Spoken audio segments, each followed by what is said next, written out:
nonton Unyil, ketemu Pak Ableh sama Pak Ogan.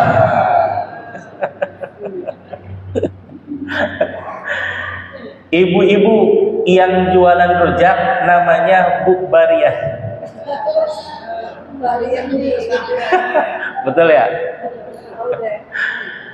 Pagi-pagi tadi kita sarapan untuk menguatkan jasmaniah. Sekarang kita taklim dan zikir berikut sholat untuk mensejahterakan rohaniah. Amin. Alhamdulillah. Bapak Ibu hadirin jamaah sekalian, apa hubungannya rohaniah dengan jasmaniah? Kalau orang Indonesia menyebutnya jismani, jasmani ya, jasmani. Kalau orang Arab jismani. Maka dengan dinisbahkan kepada jismani, yang unsur rohaniah disebut juga jismaniyah. Kalau jasmaniyah nggak bisa. Kenapa? Karena itu bahasa Indonesia. Maka unsur jismaniyah kita dengan unsur rohaniah kita sama pentingnya. Kenapa penting? Maka kalau seandainya kita tidak makan, badan akan terasa lemas. Kalau seseorang tidak mendapatkan ngaji dalam waktu yang lama, terasa gersang, leles kata kakek ya. Nah, cuma pengaruhnya akan lebih fatal mana? Kesehatan jismani apa kesehatan rohaniah? Rohaniah ya. Paling banter nih, paling banter. Kalau seandainya paling lama kita kalau ngitung-ngitung usia Rasulullah SAW, kita hidup sekitar 60 tahunan, 63 tahun, atau paling dikasih bonus 2 tahun menjadi 65 tahun. Aduh, yang mendekati bahkan melewati ketar-ketir. Bonus, subhanallah, banyak yang di sini udah mendapatkan bonus ya. Alhamdulillahirabbil alamin. Tapi kalau ruhaniyah, subhanallah, ini efeknya abadan abada. Kata Allah Subhanahu wa taala, wal akhiratu khairul laka minal ula. Subhanallah, pada hafal semuanya ibu dan bapak ya. Kehidupan akhirat jauh lebih mulia, jauh lebih abadi, jauh lebih membuat seseorang bahagia di dunia dan akhirat. Karena efeknya ini tembus sampai ke alam akhirat. Kalau dunia paling tembusnya kemana? Ke dunia, dari Cileungsi ke Cibubur, Cibubur balik lagi ke Cileungsi. Paling jauh ke Pulau Jawa, atau nyebrang ke Pulau Sumatera, atau ke Pulau Bali, ketemu Padian. Kalau sisi ruhaniah, subhanallah, belum kita harus menembus alam malakut, alam lahut, alam jabarut, dan yang terakhir alamul qudsi. Subhanallah, berapa alam yang kita lewati barusan? 4. Alam malakut, alam lahut, alam jabarut, alamul mulki. Saya ulangi ya, alam mulki dulu ya. Alamul mulki, alam dunia ini bisa tembus, kemudian tembus lagi ke alam malakut, lalu tembus lagi ke alam lahut, dan terakhir alamul kursi, atau lebih disebut lagi alam jabarut. Yang ini adalah kekuasaan Allah Subhanahu wa taala dari mulki, jabarut, mulki, malakut, lahut, dan jabarut. Ini semuanya adalah alam yang kita lalui bersama. Baru dengar ya. Kalau dulu kita waktu kecil istilah kata dengan di alam rahim, betul ya? Lalu alam dunia, lalu alam kubur, terakhir alam akhirat. Nah, dari sisi tasawufan, bahwa alam itu di dalam Sirrul Asrar, Tuan Syekh Abdul Qadir Al-Jailani menyatakan bahwa seseorang memasuki alam itu 4 fase. Pertama, alam mulki. Alam mulki itu termasuk alam rahim dan alam dunia ini. Kemudian alam malakut. Setelahnya alam lahut. Dan terakhir kita memasuki alam jabarut. Yang kalau kita masuk surga, siapa yang masuk surga ini? Semuanya ya, insya Allah ya. Semuanya, wong kita ahli pengajian semua gitu. Insya Allah, alhamdulillah, amin ya Allah rabbal alamin. Ketika kita memasuki alam akhirat, katakanlah kita masuk di surganya Allah Subhanahu wa taala, kehidupan itu sesaat apa sementara atau sementerus? Sementerus, abadan abada, selamanya, tidak ada jeda, tidak ada akhir, tidak ada ujung. Kenapa? Karena kehidupan di alam akhirat itu selamanya. Kalau ibu bahagia di alam akhirat, selamanya bahagia. Kalau mohon maaf, saudara kita yang di luar non muslim, ketika sengsara, ya sengsara selamanya. Karena subhanallah, akhirat itu adalah ibarat kata ad-dunya mazra'atul akhirah. Dunia ini adalah ladangnya akhirat. Ladang itu tempat apa ibu? Tempat menanam. Yang namanya menanam belum tentu memanen kan? Menanennya kapan? Memanennya di alam akhirat. Tanaman kita berbuat kebaikan, hormat kepada orang tua, sayang kepada anak, menghargai kepada sesama rekan kerja, rekan pengajian, rekan zikir dan lain sebagainya. Itu adalah saat-saat kita menanam. Lalu kalau menanam terus, di mana dong memanennya? Ya nanti di akhirat. Subhanallah. Kalau kaum muslimin sekaya-kayanya kita, berarti kalau nyebut kaya semuanya ya. Semuanya insya Allah ya. Sekaya-kayanya kita belum seberapanya dibandingkan dengan kebahagiaan di akhirat. Di alam dunia kita punya motor, alhamdulillah. Kita punya sepeda, alhamdulillah. Jalan kaki kita sehat, alhamdulillah. Di akhirat nanti kebahagiaan itu luar biasa. Kenapa? Akhirat nanti kendaraannya perlu bensin nggak? Enggak. Makanan berlimpah ruah. Ada nggak toilet? Ada nggak toilet ya di surga? Nggak ada, subhanallah ya. Semuanya yang serba indah-indah, semuanya yang serba mewah-mewah, semuanya yang serba memuaskan dan juga membahagiakan kita. Subhanallah ya. Seindah-indah di dunia ya. Kan ada Los Angeles, ada kucing, ada legend, ada itu, tapi yang paling indah itu loh Taman Cilengsi ya. Seindah-indahnya Taman Cilengsi tetap aja ada toilet, betul ya? Seindah-indahnya masjid tetap aja ada toilet, karena itu suatu kebutuhan. Tapi di akhirat nanti subhanallah kita tidak akan pernah menemukan toilet. Tapi restoran banyak. Kenapa ya?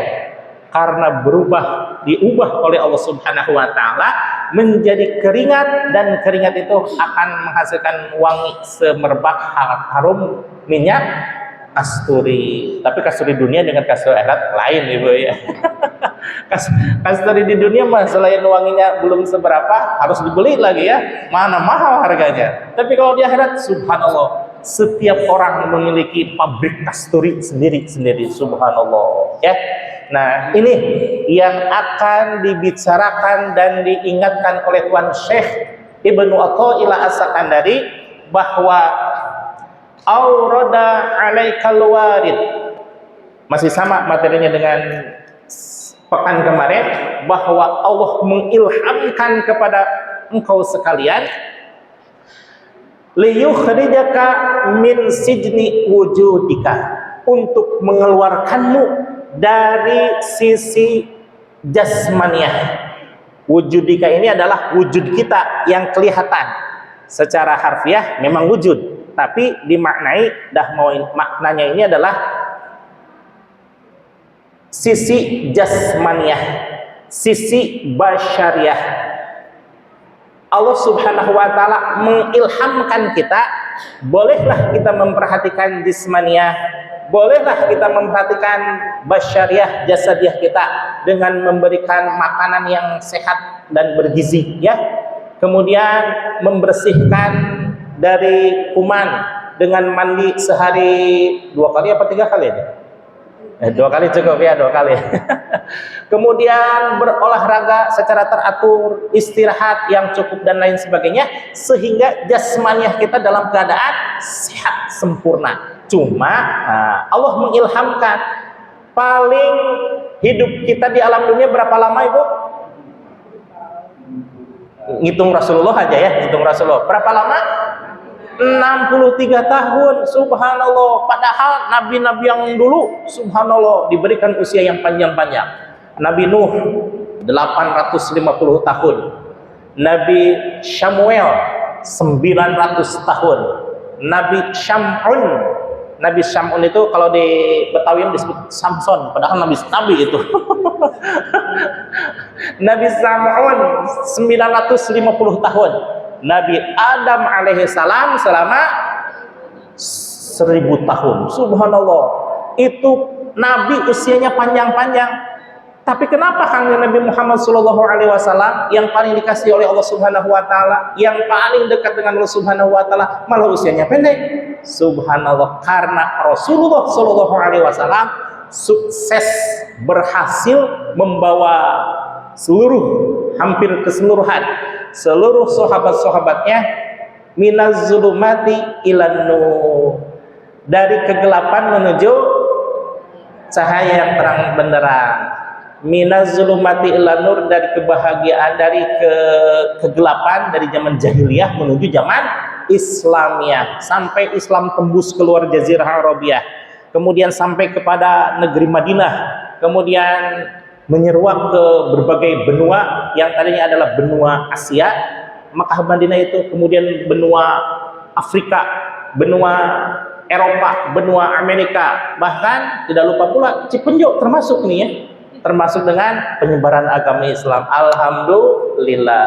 Maka ibu hadirin jamaah sekalian, setelah Allah mengilhamkan kita bahwa hidup kita hanya sekitar 65 tahun. Nah, ini khatbatan dari Tuan Syekh Ibnu Athaillah As-Sakandari, ila qadai syuhudika, kepada kehidupan ukhrawi, kepada ruhaniyah, kepada sirriyah, yang itu kehidupannya adalah abadan abada, selamanya. Sekali orang bahagia, terus selamanya orang akan bahagia. Namun sebaliknya, kalau seseorang masuk ke akhirat celaka, sebagian memang celaka selamanya, tapi bagi kaum muslimin wal muslimat, celakanya hanya sesaat. Kenapa?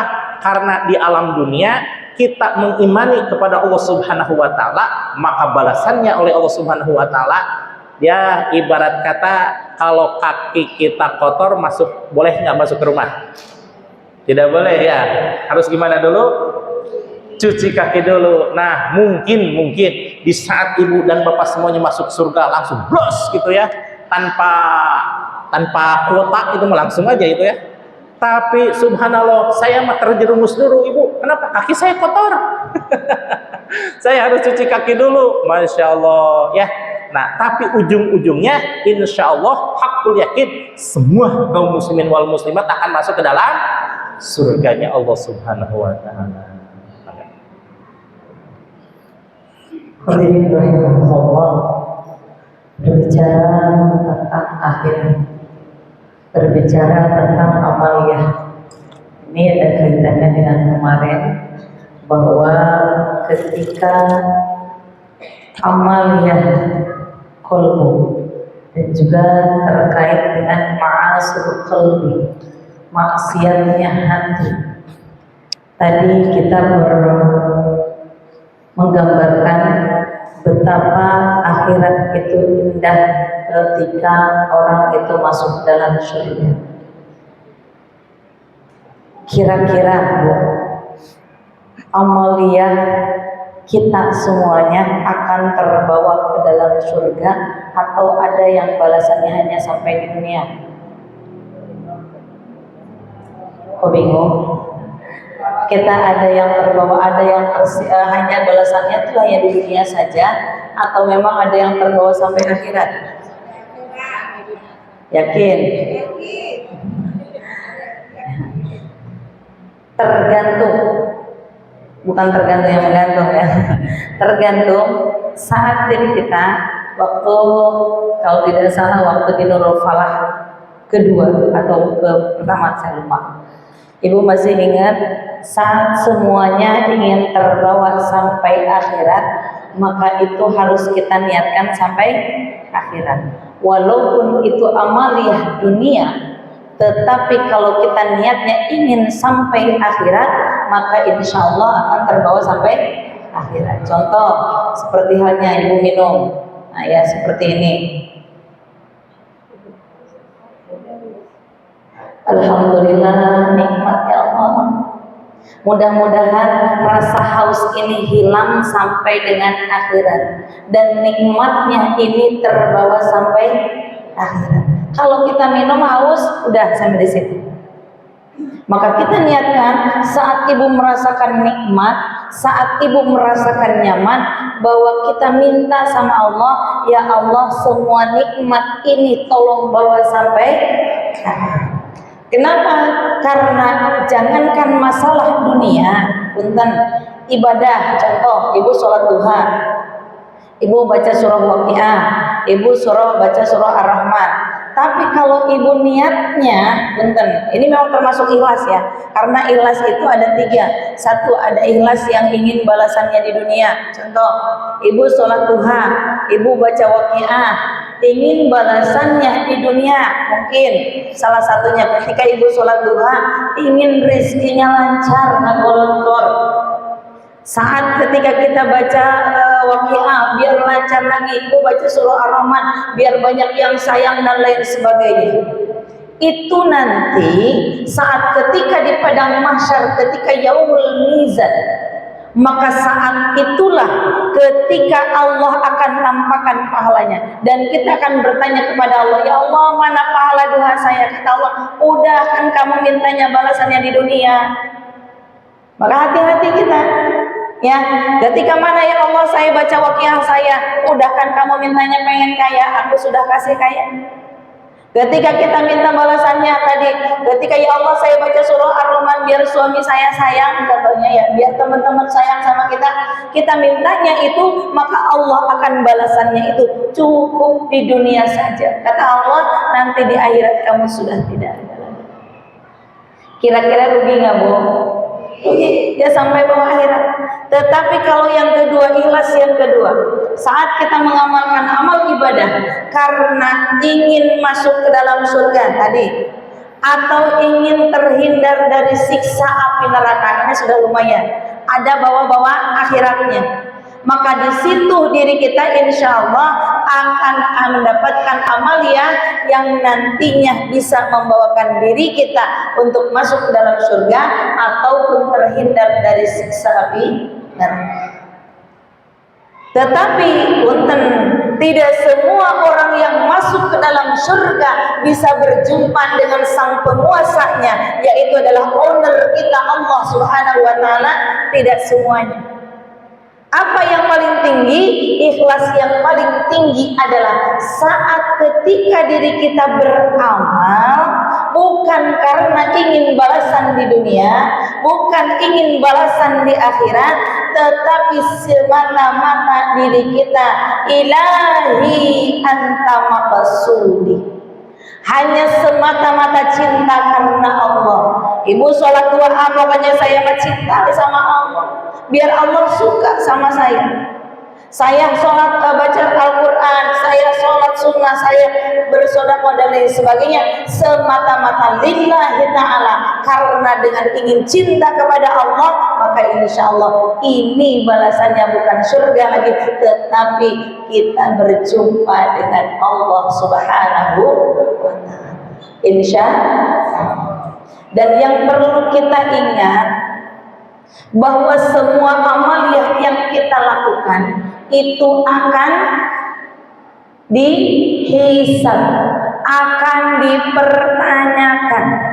Semua amaliyah yang kita lakukan, dari mulai ujung rambut sampai dengan ujung kaki, summa latus'alunna yawma idzin 'anil naim, dan segala sesuatu yang terkena dengan diri kita, yang bersentuhan dengan diri kita, itu semuanya akan dipertanyakan.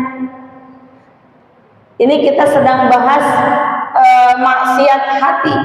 Ya, ini maksiat hati itu berarti tetap akan berkaitan dengan seluruh amaliyah tubuh kita. Contohnya, punten, ibu nanti ketika di yaumul hisab, yaumul mizan, ketika mata kita nanti akan dipertanyakan, ketika Allah mempertanyakan mata, itu semuanya yang pernah terlihat oleh kita, yang pernah mata kita sampai dengan penglihatan itu, maka semuanya akan dipertanyakan. Oh, matanya pernah melihat ini, dan itu semuanya akan datang kepada kita. Ketika apa yang tersentuh oleh tangan kita, apa yang terucap oleh tangan kita, semuanya akan berdatangan dan bersaksi kepada Allah Subhanahu. Contohnya tangan lagi. Ketika tangan kita nanti bertanya, makanya Bu, ketika dalam surah Yasin kan yang pertama akan bersaksi itu apa? Tangan. Al-yawma nakhtimu ala afwahihim wa tukallimuna aydihim wa tashhadu arjuluhum bima kanu yaksib. Ketika di sana tangan kita akan bersaksi. Saya dulu heran, kenapa mesti tangan dulu sih? Kenapa bukan yang lain dulu? Ternyata kalau sekarang ibu semuanya ini berawal dari tangan. Betul nggak Bu? Ibu bertawal dalam tangan. Punten, sekarang ada yang di sini. Ketika diri kita, ibu nanti akan bersaksi. Ini si tangan, ya.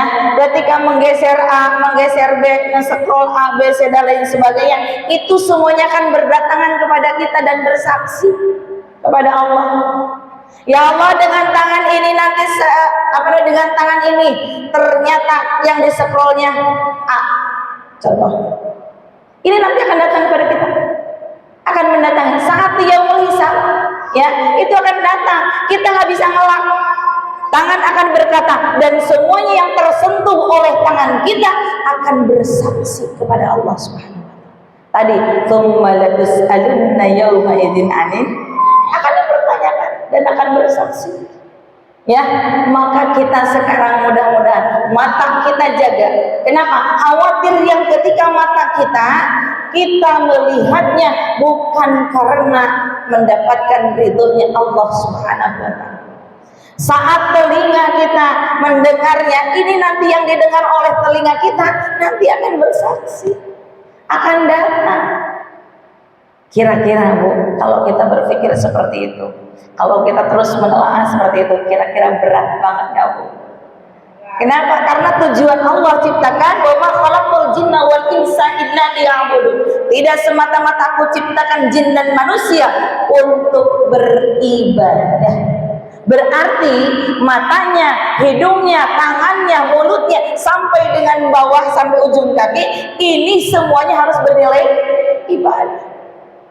Ya, maka kita tadi niatkan semuanya, ya Allah, mudah-mudahan sampai saya kepada akhirat. Biar apa? Nanti yang bersaksi kepada kita saat kita mungkin tangan kita pernah melakukan tidak baik, mungkin mata kita pernah melihat tidak baik, hidung kita pernah mencium yang tidak baik, telinga kita pernah mendengar yang tidak baik, bahkan hati kita pernah meniatkan sesuatu yang tidak baik, tetapi mudah-mudahan Allah ampuni. Kalau ibaratnya nanti mah kalau kita lagi mau upload sesuatu ke HP, itu kita diedit dulu oleh Allah. Kalau Allah yang edit pasti bagus. Kalau kita yang edit, munafik kebanyakannya. Kenapa Bu? Kita yang edit menjadi munafik. Kenapa? Karena tidak sesuai. Coba yang jualan sekarang masuk ada. Oh, gambarnya mah bagus, pada kenyataannya nggak bagus. Oh, ini buah gede-gede banget, emang di zoom fotonya. Banyak yang seperti itu, nauzubillah. Tapi kalau sudah Allah yang mengedit diri kita, nanti bagaimana ketika di padang mahsyar diperlihatkan amaliyah kita, maka ini semuanya mudah-mudahan Allah datangkan dan diperlihatkan semuanya yang baik kepada kita semuanya. Amin ya Allah ya Rabbal. ya. Jadi nanti Bu datang ya, yang pernah terlihat kita, oh saya pernah lihat, oh saya pernah memetik buah tetangga. Ya, tangan ini saya pernah mengambil daun orang lain, saya tangan ini pernah memegang ini, pernah menggeserkan HP kita untuk melihat yang tidak lain. Itu semuanya akan datang kepada kita, ya. Maka mudah-mudahan apapun yang kita lakukan, ya, semata-mata nilainya yang mana Bu? Yang pertama, ya, puncak yang pertama itu adalah ketika diri kita beribadah mudah-mudahan semata-mata karena Allah Subhanahu wa ta'ala. Ibu hadirin jamaah sekalian, dari uraian keduanya di sesi pertama barusan, kita semakin memahami dan menyadari bahwa kebaikan dan keburukan itu jelas berbeda, betul? Tapi subhanallah, ini kita lebih harus hati-hati lagi. Kenapa? Kam min a'malid dunya yatasawwaru bi a'malil akhirah bi husnin niyyah. Betapa banyak amalan-amalan dunia menjadi amalan ukhrawi karena bi husnin niyyah, bagusnya niat. Seperti halnya orang bekerja, entah itu macul, entah itu ke kantor, entah itu berbisnis, berniaga dan sebagainya.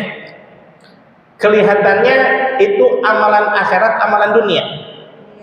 Amalan dunia tidak memungkiri bahwa orang bekerja itu untuk memenuhi amalan dunia. Tapi siapa tahu di lubuk hati yang paling dalam justru dia bergeraknya dari mulai bangun tidurnya, kemudian mandi, sarapan, dan mempersiapkan segala sesuatu untuk berangkat dari rumah menuju tempat pekerjaan, itu semata-mata memenuhi panggilan Allah dan Rasulnya untuk bekerja. Maka seluruh aktivitas dia dari mulai berangkat sampai di tempat kerja, bahkan sampai pulang lagi, itu dinilai jihad oleh Allah Subhanahu wa ta'ala. Masya Allah, ya. Nah, jadi untuk ukuran kakek dan kita semuanya, jihad nggak usah pakai pedil, nggak usah pakai pedang, ya. Cukup dengan niat saja, niat untuk mencari nafkah, memenuhi kebutuhan keluarga, maka itu menjadi ibadah dan dinilai oleh Allah Subhanahu wa ta'ala sebagai jihad fi sabilillah. Subhanallah. Sekarang alhamdulillah Al-Karam Ustadz Awal lagi berjihad ke Sukabumi, Bu, ya. Subhanallah.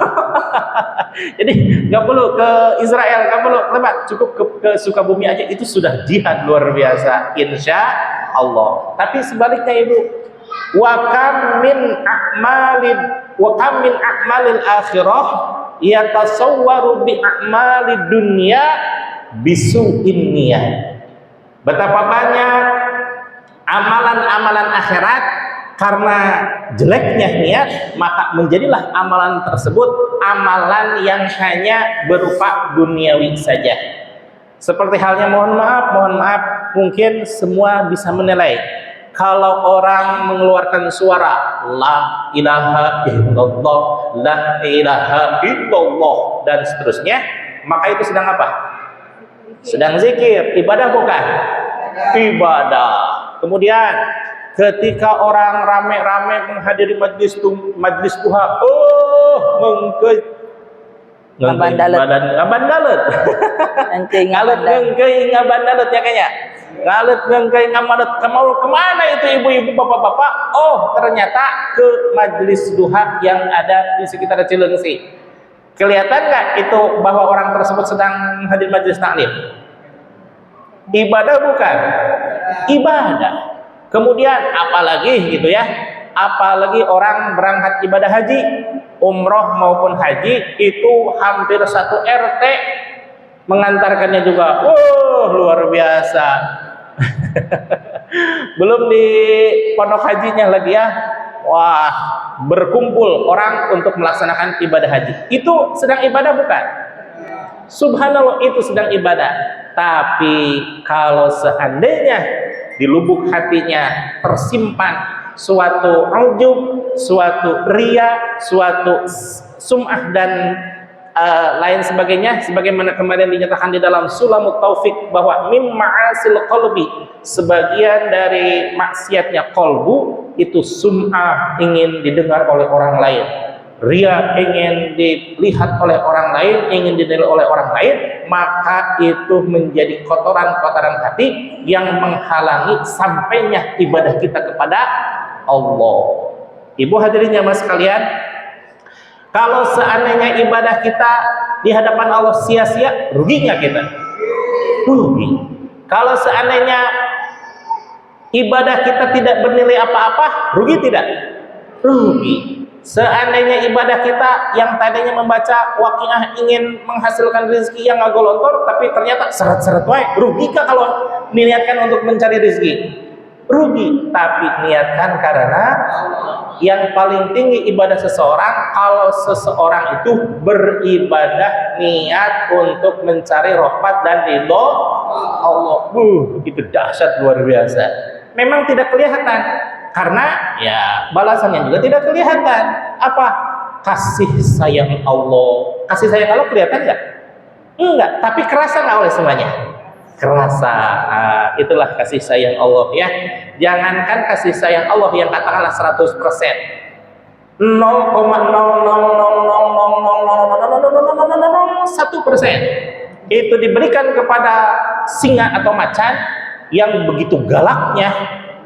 Kalau kita lihat di YouTube ya, singa kan galak ya, sekali terkam langsung mampus itu mangsanya. Tapi ketika Allah menurunkan rahmatnya, padahal cuma 0,000 sekian, itu kepada anaknya, sayang nggak singa? Sayangnya itu teh makhluk, kasih sayang Allah dibagikan kepada seluruh miliaran makhluk Allah. Apalagi kalau kita mendapatkan 100% rahmat dan kasih sayang Allah. Subhanallah ya.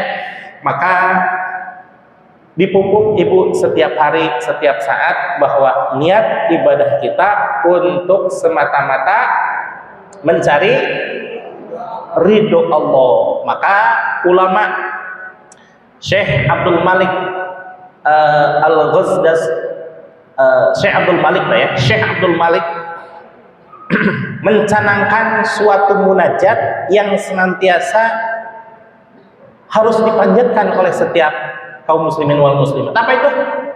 Masih ingat munajatnya apa? Syekh Abdul Malik Al-Ghuzdawani. Abu Nawas. Bukan. Al-Ghuzdawani. Yang sering dibaca itu. Ilahi anta maqsudi a'tini mahab. Sekali lagi ya, 1, 2, 3. Ilahi anta maqsudi wa ridhaka matlubi a'dini mahabbataka wa ma'rifataka. Di situ tertulis gak? Surgamu ya Allah, surgamu ya Allah, surgamu ya Allah. Tertulis gak? Tidak. Apa yang diminta? Ridhoka, mahabbataka wa ma'rifataka. Mencari ridho Allah, mencari mahabbah cintanya Allah, dan mencari supaya kita diberikan ma'rifat kepada Allah. Subhanallah. Kalau kita menelusuri kurikulum di dalam tasawuf ini, bahwa kita semakin terasa ibu, bahwa kita semakin kecil di hadapan Allah yang maha besar. Betul ya? Maka hati-hati ibu, ahli ibadah itu semakin berhati-hati dengan ibadahnya. Kalau lahiriah sih kita insya Allah terjaga ibu ya, wudunya terjaga, kemudian pakaiannya suci bersih, kemudian tempatnya suci bersih dan lain sebagainya. Cuma ada sesuatu yang tidak terlihat oleh tetangga kita. Apa itu? Hati. Subhanallah ya. Hati itu jangan-jangan ada sesuatu yang mengotori ibadah kita sehingga tidak sampai kepada Allah. Maka ada satu pesan dari ulama bahwa hati-hati, di dalam kebenaran pun ada salahnya. Subhanallah ya. Di dalam benar ada salahnya. Emang iya? Iya. Karena ketika kita melaksanakan zikir, benar apa salah? Benar. Ketika melaksanakan taklim, benar apa salah?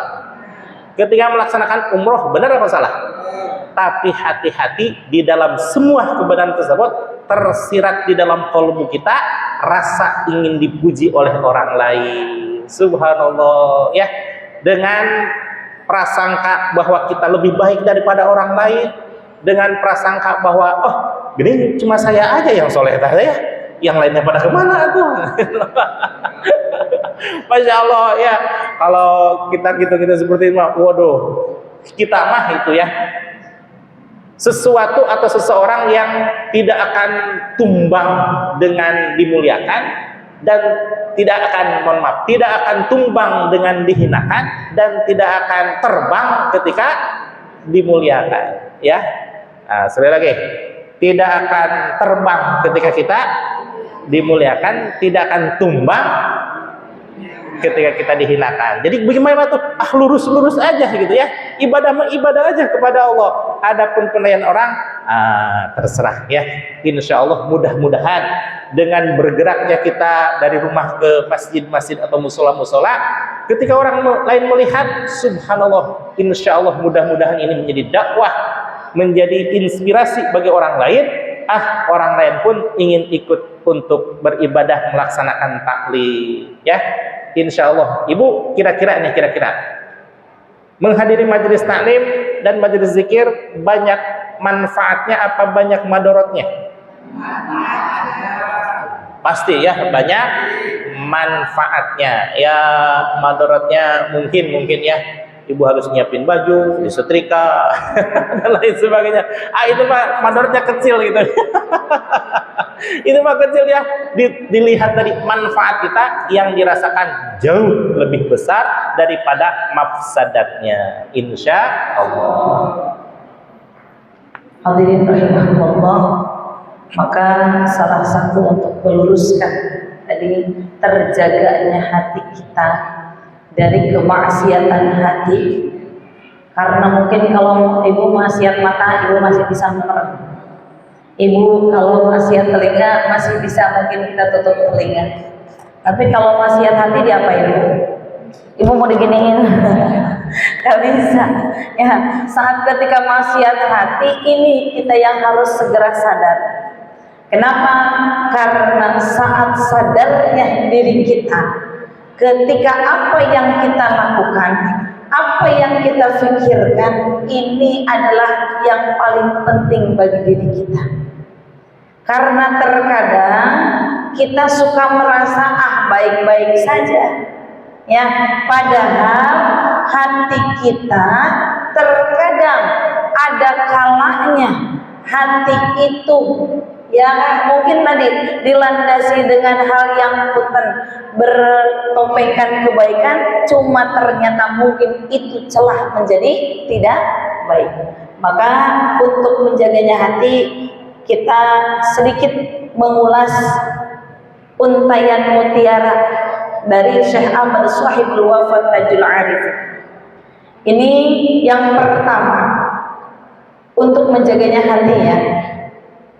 Jangan benci kepada ulama yang sezaman. Jangan apa Bu? Membenci ulama yang sezaman. Ketika ulama tersebut masih melakukan asyidda'u 'alal kufar waruhama bainahum. Jangan sampai ketika kita saya benci kepada ulama, tetapi ulama itu masih menegakkan Quran dan hadis, ulama itu masih mereka membenci orang yang tidak beriman kepada Allah dan dia baik kepada orang muslim, masih selama itu kita tetap tidak boleh membencinya. Kenapa? Karena biar terjaga. Nanti ujung-ujungnya suudzon kepada kita. Ustaz oke gitu. Ulama-ulama kok gitu. Ya ngambil. Padahal katanya ustaz, padahal katanya kiai, tapi kok begitu. Ini harus menjaga. Jangan sampai kita membenci para ulama yang sezaman. Kenapa kalau sezaman berarti kita melihat? Ya, awalnya dari melihat kita. Nah ini makanya tidak boleh. Kalau memang ulama tersebut tidak asyiddau alal kufar tetapi dia asyiddau alal muslim, keasar kepada muslim, nah ini perlu diperhatikan. Ya, yang paling utama kenapa? Karena yang harus asyiddau alal kufar, dia memang dakwahnya kepada orang kafir, bukan dakwahnya harus membenci orang muslim, tidak. Ya, maka di sini ketika diri kita harus menjaga hati kita agar jangan sampai membenci ulama yang sezaman. Yang kedua, jangan menyalahkan pengajaran orang lain. Apa Bu? Jangan menyalahkan pengajaran orang lain. Nah, si eta mah diajar kok gitu. Kenapa ini mau belajar begitu? Biarkan. Ketika orang yang mengajarkan seperti itu, karena mereka yang akan dimintai pertanggungjawaban. Kita mah nggak usah kepo, kita mah nggak usah repot. Bagaimanapun sistem pengajaran orang lain, seperti apapun pengajaran orang lain, biarkan. Kalau seandainya dia sudah menyimpang, maka ini yang perlu kita laksanakan. Apa itu? Doakan. Ya, dulu guru kita ya, ketika ada yang menyimpang, yuk kita doakan sama-sama, mudah-mudahan Allah bukakan pintu hidayah. Nah ini Bu, kalau sudah seperti ini kita damai. Ini mah boro-boro minta pintu hidayah untuk orang lain malah ngomel. Nah ini yang nggak boleh. Ya, maka ketika ada yang tidak sejalan dengan Allah, bukan sejalan dengan kita, bukan, tidak sejalan dengan Allah dan mungkin dia menyimpang pengajarannya, maka di sini kita berdoa kepada Allah, mintakan pintu hidayah. Kenapa? Ini adalah ladang kebaikan kita, ladang kebaikan amali hati kita. Walaupun kata hadis Rasulullah, ad'aful iman, paling lemahnya iman. Saat ketika melihat kemaksiatan, kita hanya bisa mendoakan, ini kita termasuk ad'aful iman, paling lemahnya iman. Ya, tetapi kita hanya mampunya seperti itu, kita cukup doakan daripada tadi keluar dari mulut kita yang tidak baik, pikirannya kita jadi negatif dan lain sebagainya. Selanjutnya, jangan memeriksa murid orang lain. Jangan apa Bu? Memeriksa murid orang lain. Bukan berarti diperiksa digeladah, bukan. Tetapi diperiksa di sana, meriksa murid orang lain adalah dalam artian ketika kamu ngaji sana emang diajarin apa aja sih? Ya kepo. Nah, jangan. Intinya adalah tidak boleh kepo. Ya, kalau memang pun terkecuali itu memang ada dampak positif kepada kita. Tetapi kalau seandainya kita hanya untuk kepo doang dan ujung-ujungnya nanti, nah gitu kita mau diajar ke anak, nah, tidak boleh. Ya, maka tidak boleh ketika itu kita jangan memeriksa murid orang lain. Kenapa? Karena saking untuk menjaganya hati, ketika kita memeriksa murid orang lain dan kita ada timbul rasa begini, ya, dia mah cuma belajarnya begitu doang, saya dong, guru saya dong luar biasa. Nah ini yang hati-hati, ya, akan timbul di sini rasa sombongnya iya, ujubnya iya dan lain sebagainya. Maka tidak boleh ketika diri kita memeriksa murid orang lain. Orang mau amalannya seperti apa, mau yang dipelajarinya seperti apa, silahkan. Itu mah masing-masing. A'maluna a'malukum. Amal mereka ya amal mereka, amal kita ya amal kita. Ya, kenapa? Karena yang diminta pertanggungjawaban diri kita atau orang lain? Diri kita. Ya. Selanjutnya, jangan berubah sikap walaupun disakiti orang lain. Bu, ini kaitannya dengan hati lagi. Jangan berubah sikap kalau disakiti orang. Sikap enggak, cuma wajah yang suka berubah. Ya, sikap mah ya nunduk-nunduk, tapi muka ini senyumnya susah. Nah ini, ya Masya Allah, ini godaan bagi kita Bu. Jangan sampai berubah. Orang mau ngapain aja, udah biarin aja. Orang mungkin menyakiti kita, orang mungkin mengecewakan kita, biarkan. Tetap kita mau beramal. Cuma kadang berat. Tetapi harus tetap berjuang. Nah, mana jawabannya? berjuang sekuat tenaga. Ya, berjuang itu harus sekuat tenaga.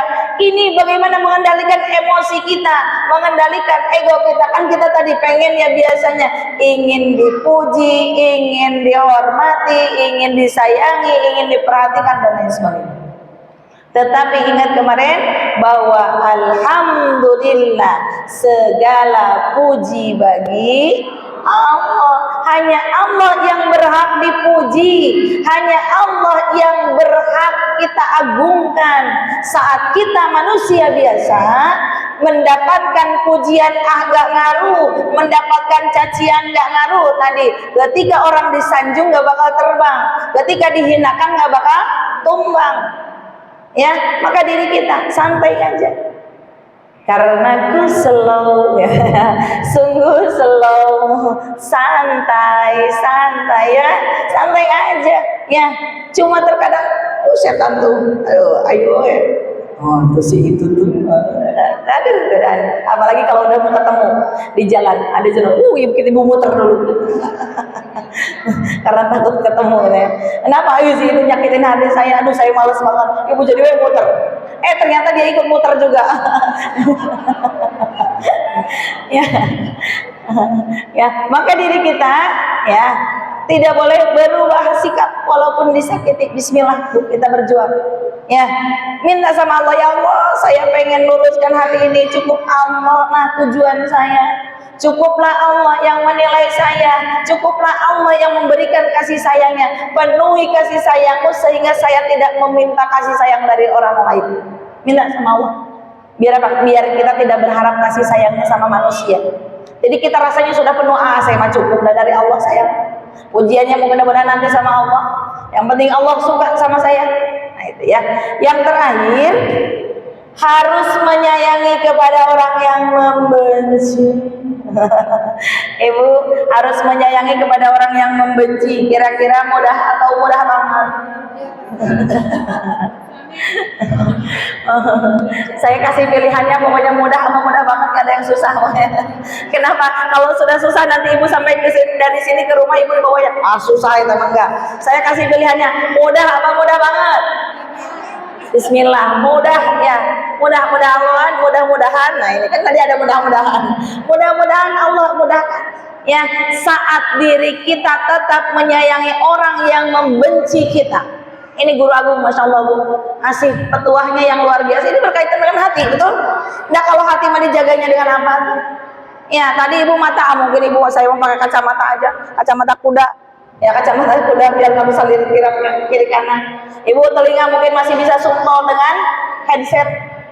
Ya tangan ibu mungkin ibu masih bisa borgol gitu, ini biar saya diam nggak maksiat. Tapi kalau hati, masya Allah. Ya ini makanya di sini tempatnya ketika diri kita bisa menentukan baik atau tidaknya diri kita. Ya maka mudah-mudahan ini tadi kita mudahkan ya Allah untuk menuju rahmat-Mu, insya Allah. Ya Allah bantu saya terus ya Bu. Ibu lagi susah, ini lagi ngegeremet dalam hati, ya Allah bantu ya Allah, luruskan hati ini. Cukupkan kita kasih sayangnya dengan Allah Subhanahu wa Ta'ala. Ya, sibukkan untuk penilaian Allah, bukan menyibukkan diri untuk penilaian manusia. Karena manusia tadi kita akan mendapatkan kekecewaan. Boro-boro sama manusia.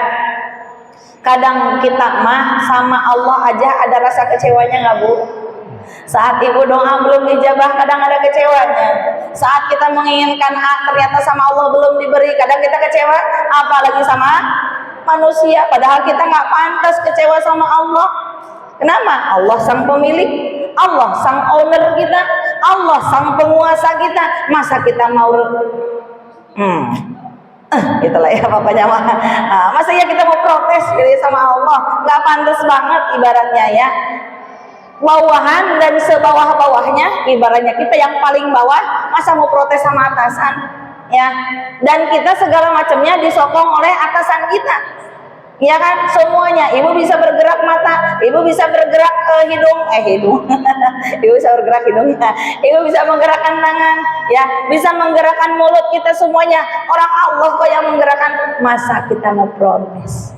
Ya, maka di sini kita mudah-mudahan diri kita merasa cukup dengan kasih sayang Allah sehingga kita tidak berharap dengan atas kasih sayang manusia. Insya Allah. Menit lagi. Ya. Ibu dari tadi bahkan kemarin kita membicarakan penyakit hati, penyakit kolbu, betul? Sebutkan penyakit kolbu apa saja?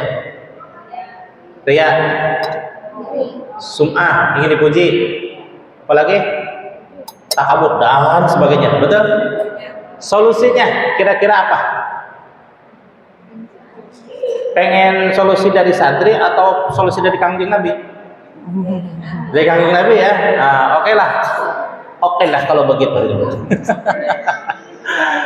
Likulli syai'in thiqalah, bahwa segala sesuatu ada alat pembersihnya.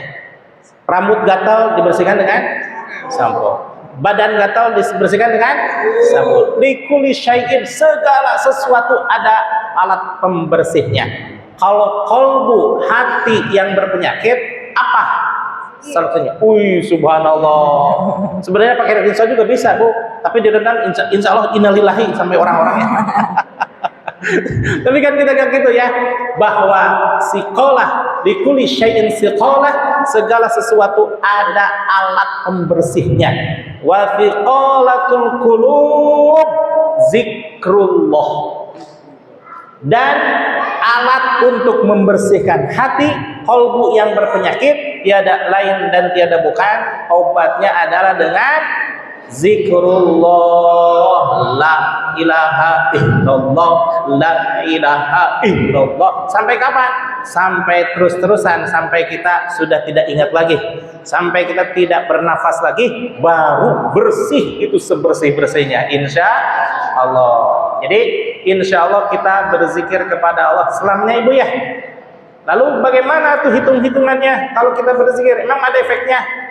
Man qala la ilaha illallah, barang siapa yang mengucapkan kalimat la ilaha illallah wa maddaha bita'zim, dan mengagungkan kalimat la-nya karena mengagungkan Allah Subhanahu wa taala, huddimat lahu arba'ata alafi dzambin minal kabair, maka Allah gugurkan dari orang tersebut dosa-dosanya sebanyak, wah luar biasa, buih di lautan ya, arba'ata alafi dzambin, 4.000 dosa. Luar biasa nggak itu? Jadi sekali kita mengucapkan la ilaha illallah, berapa dosa yang digugurkan? 4.000. La ilaha illallah 8.000. La ilaha illallah 12.000. La ilaha illallah, la ilaha illallah, seterusnya selamanya sekuat mampu kita, maka insya Allah lama-lama akan bersih dosa kita insya Allah. Mudah-mudahan kita dijadikan insan yang menyukai dan mencintai kesucian jiwa, supaya qalbu dan ruhaniah kita sampai kepada Allah Subhanahu wa taala. Amin ya Allah ya rabbal alamin. Hadirin rahimakumullah ya. Alhamdulillah, mudah-mudahan ini adalah solusi terbaik bagi diri kita, dan mudah-mudahan zikir kita bukan hanya sebatas lisan saja, tetapi betul-betul kita melakukan la di sana.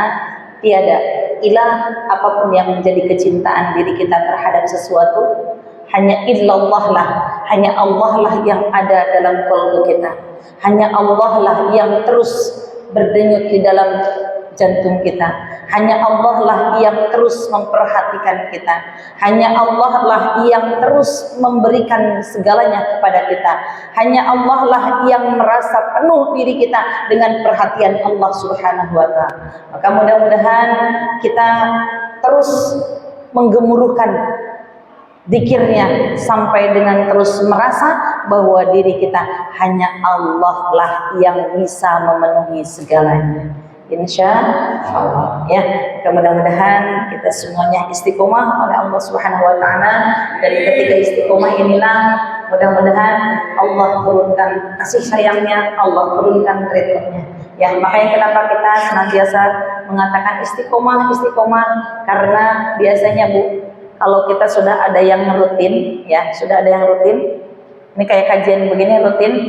Maka malaikat rahmat itu, kalau dulu kata guru saya, malaikat rahmat itu akan berkeliling.